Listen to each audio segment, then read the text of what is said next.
This statue on the Bremerton waterfront is very nostalgic to me, and to hundreds of other people here in Kitsap County, I'm sure. It represents our mom or our dad or our brother or our cousin who worked in the Bremerton shipyard during World War II. In many ways, the Bremerton shipyard was the backbone of the Pacific Fleet. After the battle at Pearl Harbor, 6 of the 7 battleships that could be saved were towed here to Bremerton.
All right, good morning, everyone, and welcome to our Republican media availability.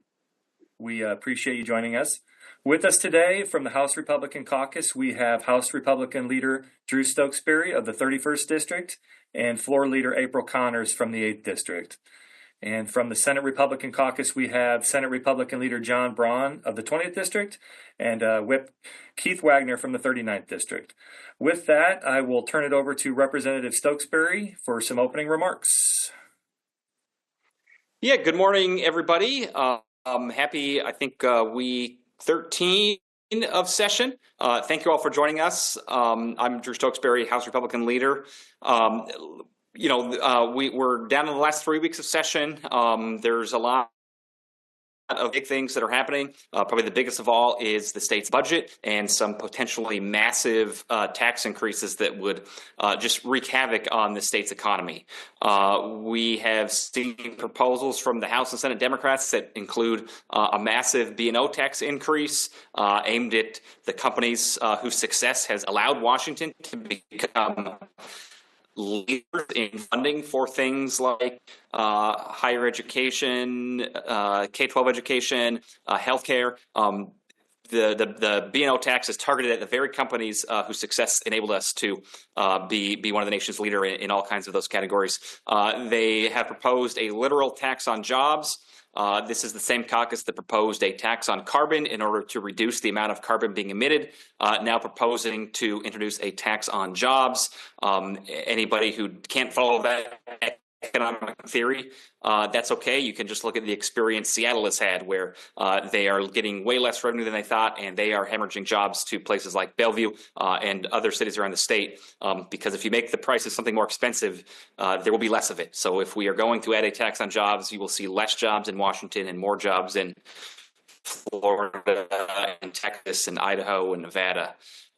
They're also proposing a tax on innovation. They call it a intangibles tax, but it's an innovation tax that would make it so that the next generation of Boeing and Microsoft and Amazons would decide to not call Washington home because it just wouldn't be worth it. And on top of all this, vastly unserious taxing, the Democrats continue to march down the road of unserious policymaking as well. Yesterday, the rent control bill left Senate Ways and Means Committee. a bill to pay unemployment insurance for striking workers left the House Appropriations Committee. You cannot say that you're concerned about the economy, you're concerned about the price of housing when you are doing things like restricting the supply of housing and hanging a giant "not welcome" sign out for any business with union employees. But apparently not content with taxing the jobs out of Washington. As I've said before, Democrats want to also tax the joy out of Washington, and they have been continuing to do that this past week and already this week as well.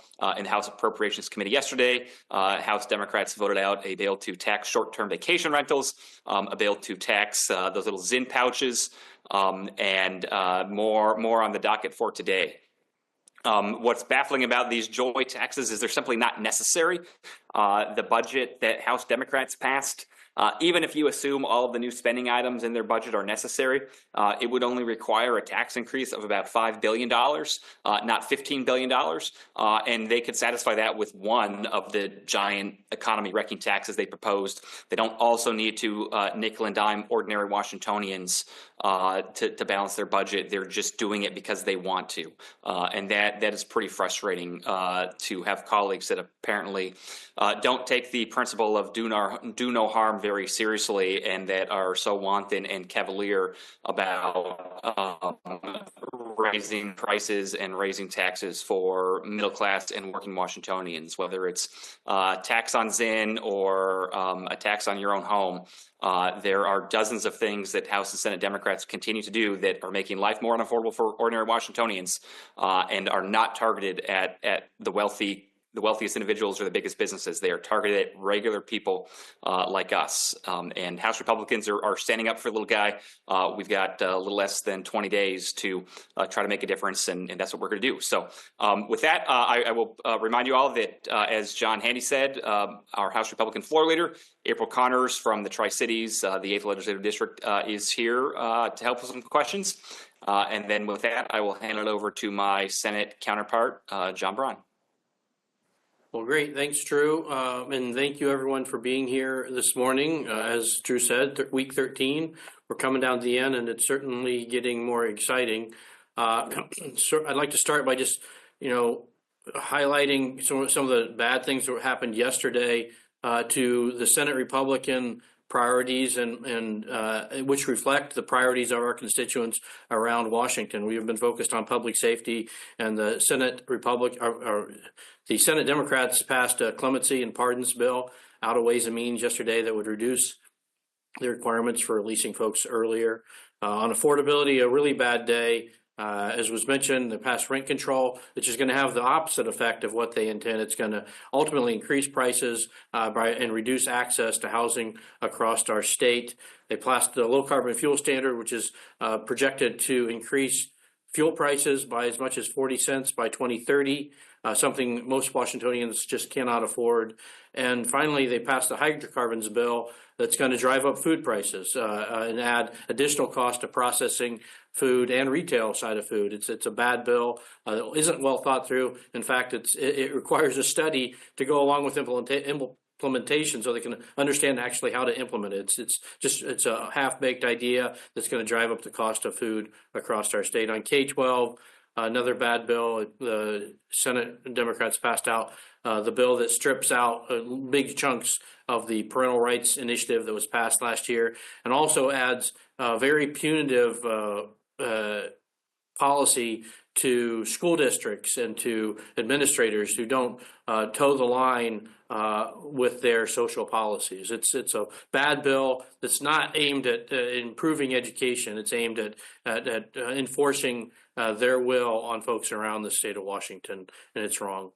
On the budget, you saw us last week oppose going into conference because we knew what that would do is lead to absolute secrecy on the negotiation of the budget. And despite the Democratic claims that it would be fully transparent, we're on day 6 and we know nothing about what negotiations are going on with the budget. I don't think the public knows any more than I'm quite sure actually the public knows no more than we do. It's the wrong way to do things, particularly in a year like this where we have a substantial deficit. We have these outrageous proposals for taxes that Drew described very well. And we have the governor drawing a line in the sand and saying, I won't sign this stuff. So we know there are going to be significant changes from what has been heard and discussed in public, all done behind closed doors by the two Democratic majorities. Last thing I'll say is they are still marching towards an enormous property tax increase. Here in the Senate, it would go from 1%. They're proposing no cap, with only limitation being inflation and population growth, which means on average 4.5% is a cap, but could be as high as 10% based on recent inflation numbers, something that our homeowners simply cannot afford. So I think we got a lot of things going on, many of them going in the wrong direction, in my view, and I look forward to your questions. I have with me today Senator Keith Wagner, who is the Republican whip here in the Senate. Open to your questions. All right, with that, we will go to Jerry Cornfield. Good morning. Thanks for taking my question. Actually, I want to direct this to Senator Wagner and Representative Connors. The conversation about tariffs, it's become national, and I'm wondering, you folks represent ag, rural districts and have ag in your communities. What are you hearing about the immediate and feared impact of the tariffs in your communities? Well, thanks for the question, Jerry. And so what I'm hearing, to answer that part of the question, is across the board. People who are very concerned, people who aren't concerned. If you want to know how I feel about it, I think that there's going to be some short-term pain for long-term gain. And I think it's very hard to argue with the idea of reciprocity. So reciprocity is simply the golden rule in reverse. I think that we should expect that from our trade partners. So yeah, I think there's concern out there. I don't claim to be an economic genius in any way, shape, or form, but I'm going to wait and see. I'm going to give this a wait and see, and hopefully it will land on the right place. Morning, Jerry. Agree with Senator Wagner that it's a wait and see attitude in the ag world. If you didn't know, our family are farmers. We are potato, onion, apple, and many other rotational crops. That's what we do for a living. We also trade with other countries, Canada being one of those that we trade with. And while there is some concern, I think on both ends for the ag industry, if you think about potato industry in particular, there's a lot of potato products that come in, especially frozen fruit products that come in from other countries. That might be an opportunity for our area in Washington State to actually start making more of those products. And so I think it's going to be a wait and see attitude. I think for a lot of our farmers that are doing exports, it's definitely a little more difficult right now. And again, like Senator Wagner said, it's going to be kind of a wait and see, and how it's going to affect completely the ag industry right now. Jerry, do you have a follow-up? No, I'm okay. Thanks. All right. Next, we will go to Simone Carter. Hi, good morning. So I was wondering if you all had an opportunity to look at OFM's concerns letter regarding the House and Senate operating budgets and how you think it would help inform budget negotiations moving forward. How did the letter strike you? If you could provide your response, please. So I have read the letter. I think that letter is important.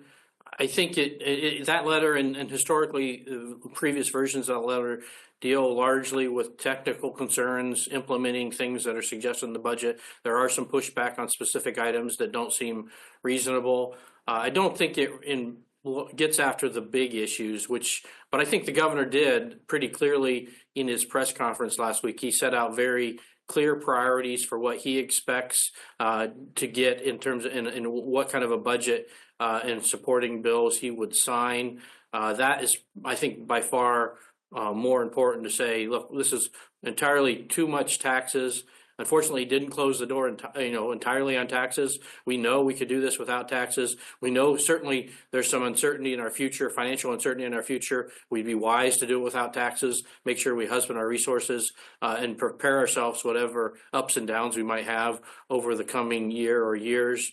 But I think his guidance that not to use the rainy day fund, not to assume higher revenue than expected, not to rely on taxes to fix the problem. That makes a lot of sense to me. And I think that the budget proposed by Senate Republicans now, I think 4 weeks ago, I know it does all these things. So whether, now I don't expect the Democrats to embrace that budget, but it certainly offers a good starting point if they're going to try and present a budget and related bills to the governor that he will sign and get us done here in the next 3 weeks. Yeah, I'll agree with Senator Braun. I mean, I think the letter is mostly things that are more technical in nature. It's a routine letter. OFM sends it to legislators every year after the House and Senate budget is passed. I actually hope that this year the budget writers spend a little bit more time talking with the governor than they have in the past, and more time talking with the governor that we have this year than the one that we've had for the last 12 years. Because we finally have a governor that is engaged and cares and has some good ideas. They're not all good ideas, but he has some worthy ideas. And it would, I think, behoove the House and Senate Democratic leadership and the people we all purport to represent by having more communication. And if they do open those lines of communications better, they will understand that the governor is very serious, that he has said plainly that he will veto a wealth tax and that he expects the legislature to pass a budget that doesn't rely on a wealth tax. The governor was elected by a majority of Washingtonians. House and Senate leadership were only elected by couple tens of thousands of people in their own far left districts and then their own caucuses. So the governor probably represents a better swath of Washington than Senator Peterson or Speaker Jenkins does. And I hope they listen to the governor when he says he does not want to assume more revenue than the economist tells us we're going to take in. He does not want to spend money out of the rainy day fund, and he does not want to make Washington State home to a wealth tax that will kill innovation and kill all future budget growth. So yes, OFM sent a letter with some technical suggestions, but I hope that budget writers are listening to more than just the technical suggestions, that they're listening to what Governor Ferguson is saying, because in this case, he is right and they are wrong. Yeah, if I could just add that I think the governor is actually providing the majority an opportunity here to self-reflect and correct themselves. Now, I don't like the fact that they may take this self-reflection behind closed door in an opaque way that we don't have a chance to weigh in or the public doesn't get to see it. But it's an opportunity for them to take some of the suggestions, maybe not everything, out of our budget. And that was the reason it was released ahead of their budget, so they could use it as a tool to make their budget better. I hope they take that opportunity that I feel like the governor has given them right now. All right, Simone, did you have a follow-up? Yeah, thank you. Just a quick one. If memory serves, the governor was going to meet with GOP leadership following last week's press conference. If my memory is correct, how did that meeting go? We did meet with, actually right after the press conference, just as the schedule worked out. I don't think it was planned that way well, and the governor has done a good job of meeting with us regularly during the session, about every 2 weeks. I very much appreciate that. There's many things we don't agree on, but there are things that we do agree on, and in that meeting we mostly discussed, as you would expect, his comments from the press conference, and then we also talked about some bills that we have concerns about. I'm not going to go into the detail of what we talked about, but it's been a good conversation where I feel like the governor has earnestly listened.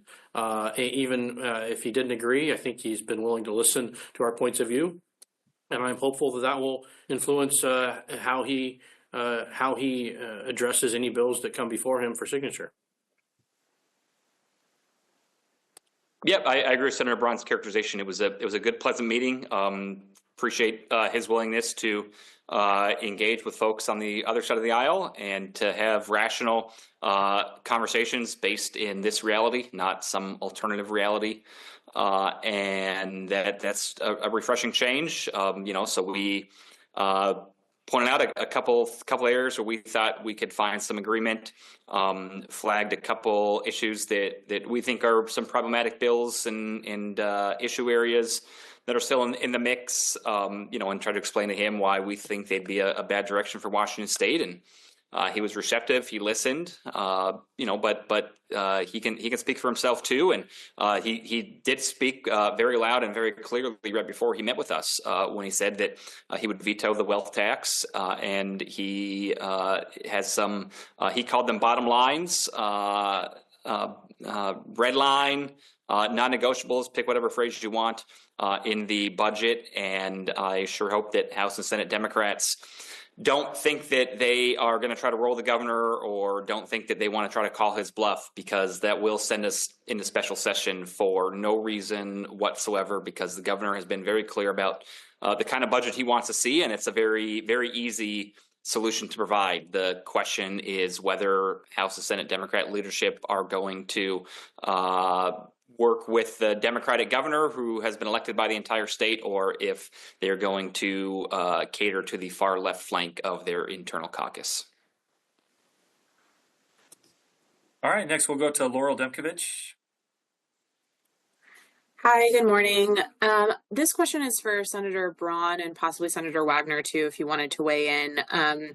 During the debate in Ways and Means yesterday on the rent cap bill, there was a striker from Senator Cleveland, and Senator Braun, you had said that you think the committee should move that version. I'm just wondering if you can talk a little bit more about what in that version is better than the current bill, and had that one made it to the floor, would you have voted for it? Yeah, so the main difference, that it's along many parts to that bill and many parts to the striker, but the key, most important difference was it went away from price controls. It didn't have a limit on the price increase for rent. It simply said if you're going to increase by any amount, you have to notify the renter, and if you're going to increase by over a certain amount, then you have to give, I believe, 90 days notice to the renter. So it goes from a rent control to a notification bill. That makes all the difference in the world when it comes to investment in Washington State. People, I'm not sure everybody fully understands, but the threat here from rent control is that we don't have long-term investment in building housing in our state. And if that happens, we'll have less housing, and that will ultimately drive up costs. This will work exactly opposite as the proponents want it to work. So this bill would simply say, we're not going to limit things, which means we don't put unnecessary restrictions on capital markets and unnecessary restrictions on investment in Washington, and we have more building here in Washington. Simple as that. As far as whether I would vote for it, frankly, I'm undecided. I don't think the bill is necessary either way, but as a alternative to rent control, to a true rent control bill, yes, I'd be very interested in supporting that bill. Yeah, I would say her striker is something that you could vote for, that I could vote for. I absolutely can't vote for what's going forward right now. It is going to kill all the small operators in the state. They're just going to have the difficult decision to make is who they're going to sell to, who you're going to sell your mom and pop business to. It's going to be somebody big and powerful who can absorb the costs and the management of rentals under the new rules. So as I said in Ways and Means last night, if that's what you want, if you want to see all the mom and pops kicked out and only the big guys survive, and maybe they won't survive so much, then push this bill forward. I'm reminded that Joe Wen, who came and talked before Ways and Means several months ago now, he kind of got it right. He said developers have to have certainty, and they're operating on the edge right now. If we make it harder, the edge goes away and they're off the cliff and they're not going to invest here. I'll add one other thing with regard to that bill. That bill, as it left Ways and Means yesterday, is the worst rent control bill on the West Coast, meaning it's worse than Oregon's, it's worse than California's. So even if we have a developer who's intent on investing in the West Coast, they're not going to choose Washington as it stands right now. And that's a bad thing for everybody, especially for renters. Did you have a follow-up, Laurel?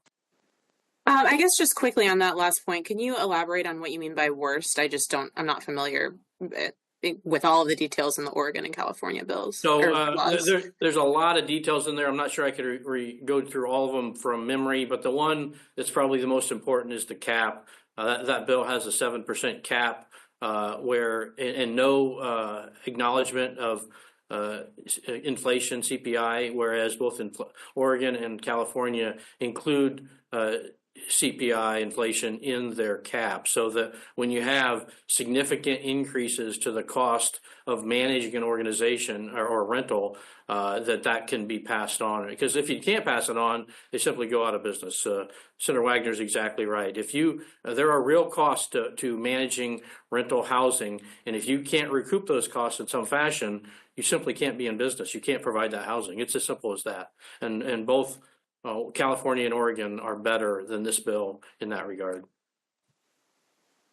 I just want to weigh in a little bit too. I believe that California has a more of a local jurisdiction implementation of rent control than Washington State would be a statewide jurisdiction on rent control over the entire state. The bill did change, as Senator Braun and I talked earlier, and is allowing developers to be exempt from the bill for 15 years, which is better than the 10 years that it came out of the House with. But I do still think with a 15-year exemption on rent control, that is going to still be very bad for development in Washington State. We heard from a lot of developers who are already investing in Idaho, Arizona, Montana, and different states that do not have these restrictions. It's already expensive to build in Washington State with all of the requirements by our state building code council, our permitting cost, everything else, that we're going to continue to drive developers out. And there's no way we're going to reach Governor Ferguson's goal of getting 200,000 units in his first term in Washington.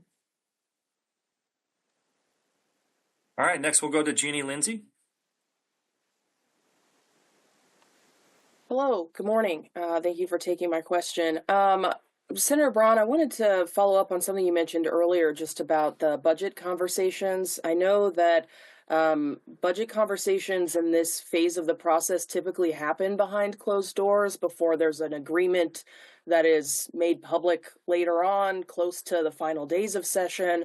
I wondered if you could talk a little bit more about your thoughts about the process generally and how it should change in order to enhance transparency for the public, especially as you mentioned this year when there are a lot of pretty big changes that are being floated by the majority party. So, Senator Braun, I wanted to direct this question at you, but others obviously can weigh in. Yeah, sure. Great question. As I think it's one that folks don't automatically understand. And since the Democrats gained the majority in both chambers, they have, I think, almost every case used the conference process, which I don't think that's a good idea in that case. But in up until this year, they've been relatively close together. If there was revenue, it was a fairly well-defined set, and it was much, much smaller than what's being proposed this year. And of course, you didn't have the governor weighing in and saying, no, you can't do these items, or I won't sign, or I'll veto rather, these items if you do them. So we have a much different scenario this year than previous years. We have budgets that are fairly different. We have some significant difference in revenue. We have some statements from the governor that says, I won't accept either of these budgets at their current spending level. They're way too high. So we have a real possibility of changes happening in that secret negotiation that nobody's even thought about. There's been no public hearing for. I would suggest, and this is what we did, I think for all 5 years when we had the majority in the Senate, is we didn't go to conference. We passed bills back and forth, and yes, there was, and yes, press still didn't like it. There was some private negotiations. It's hard to get by without that.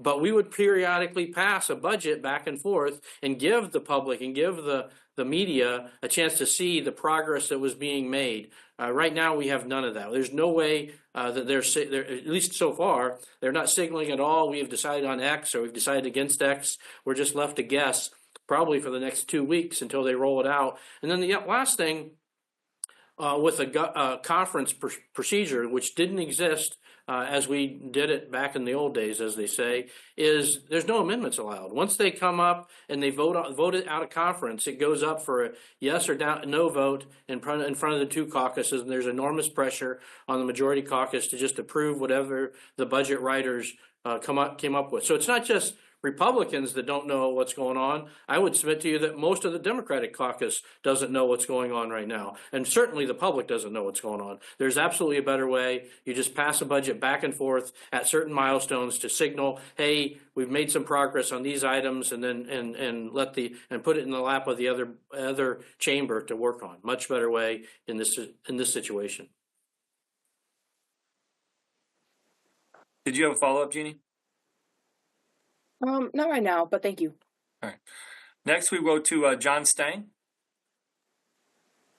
Just one question. With the national tariffs coming out, has your side done any pondering on what the Trump tariffs would do to the state's revenues over the next biennium?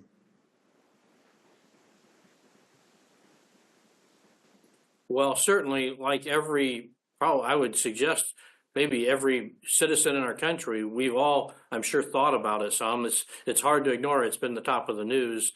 The reality is, here in Olympia, one, they don't call us to ask us about tariffs, and two, we can't, we have no control over it. What we can do is plan for what we know and what we think will happen. And I don't think any serious person is going to say they know what will happen with tariffs. I think, as was mentioned earlier by Senator Wagner and Representative Connors, I think it's still an unknown. I think, if you look back, that we've had this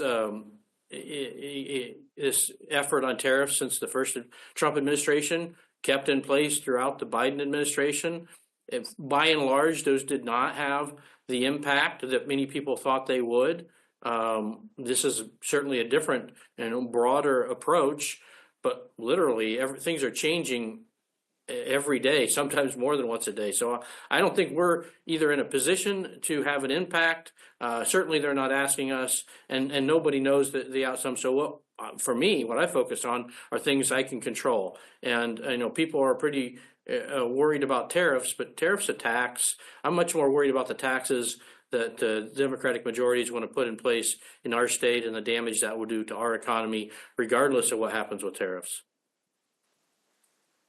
Yeah, I will echo that. I welcome any Democrat who suddenly cares about the economy of Washington to the conversation. I will wonder where they've been for the last decade as they've passed policy after policy that makes Washington a harder place to do business.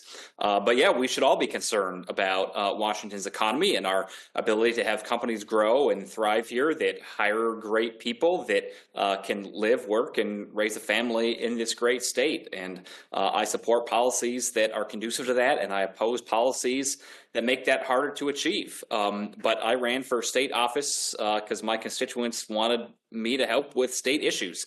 And I don't have any more of a say on national issues than any of the 150,000 constituents I represent.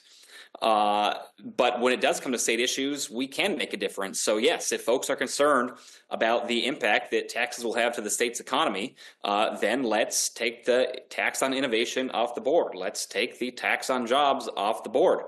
Let's dramatically reduce spending so that we don't have this pressure to tax our way out of problems that will make it harder for Washington's economy to succeed in the medium and long term. Let's take policies like unemployment insurance for striking workers and rent control and environmental crimes off the table so that we stop hanging up this giant no vacancy, help not wanted sign on the roads into Washington, and instead we do what successful states like Texas and Florida are doing and say, we actually want companies to come here and we want them to hire Washingtonians, and we're going to adopt policies to encourage it. So, yes, John, I am nervous about the direction of the economy from a national standpoint, but like Senator Braun said, I don't have a vote in that regard. I do have a vote on policies that will affect the direction of the state's economy that involve state laws, and I am urging my colleagues across the aisle to recognize if they are going to do more harm than what they are purporting to be concerned about in the first place.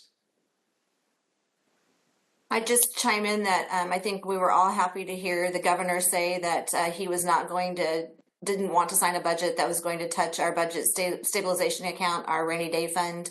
That will be very important if we do end up having problems with our state budget in the future. So I think we were all happy to hear him say that as well. All right, next we'll go to Carlene Johnson. Oops. Thank you. I appreciate the chance to ask a couple of quick questions. First of all, we talked quite a bit already about the tariffs, but I want to ask specifically having to do with the volatility of the capital gains tax, given what the tariffs have done already to the stock market. And there has been talk of potentially raising the capital gains tax.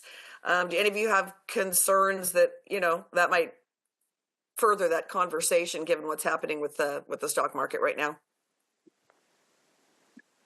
Yeah, I mean, that was one of the chief critiques that House and Senate Republicans had when the capital gains tax was first enacted, that it is wildly volatile, and it is not wise to have so much of your budget based on such a volatile revenue source. And not only is it volatile, but it is highly correlated with the economy and stock market overall. So, which means that when times are good and you don't need a lot of budget help, well, great, you're collecting a lot of capital gains. But when times are bad and your budget is becoming hard to balance, that is when capital gains tax collections are at their nadir. So it takes a bad situation and makes it worse, which was something that Republicans said at the beginning. And yes, I suspect if the national politics disrupt the stock market for more than a couple days, if this becomes an ongoing thing, then I am sure that the next revenue forecast will significantly downgrade expected revenue collections from the capital gains tax.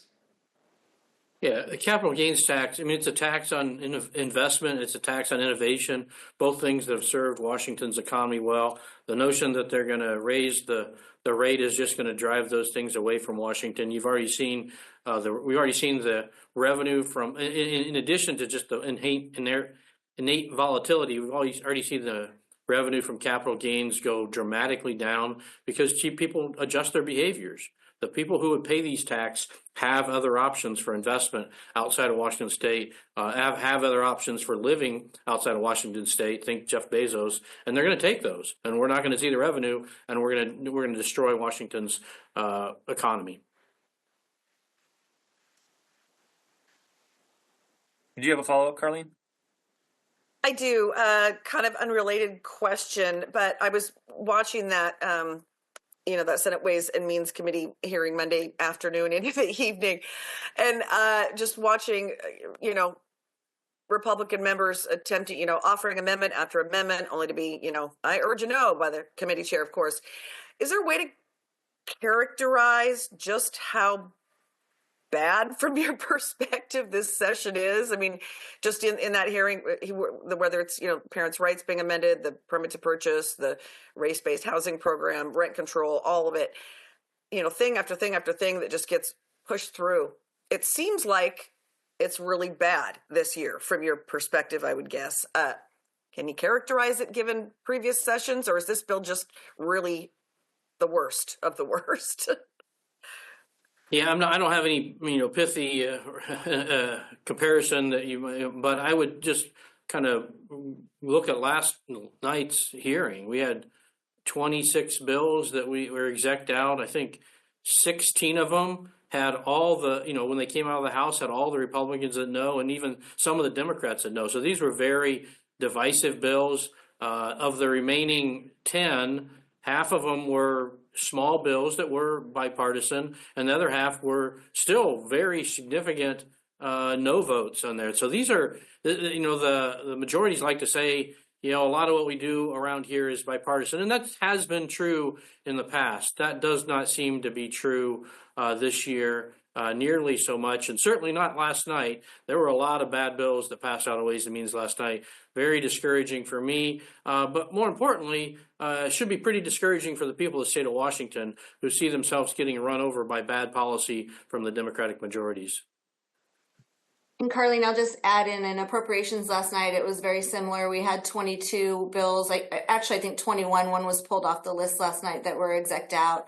One of them was the striking workers bill, which we had quite a few amendments on that one as well. We did have a couple of amendments that were close with a one vote margin on those. One of them was moving it from 12 weeks of unpaid leave to 4 weeks of unpaid leave for striking workers, and but very discouraging. We had also a host of amendments on the short-term rental tax last night, and none of those were taken either. And so it can be very discouraging when you're offering amendments that that are going to be helpful to the state, helpful to the bill, but the majority party is not willing to look at those amendments. So unfortunately, it was about as poor of a night in appropriations as it was in Ways and Means last night as well.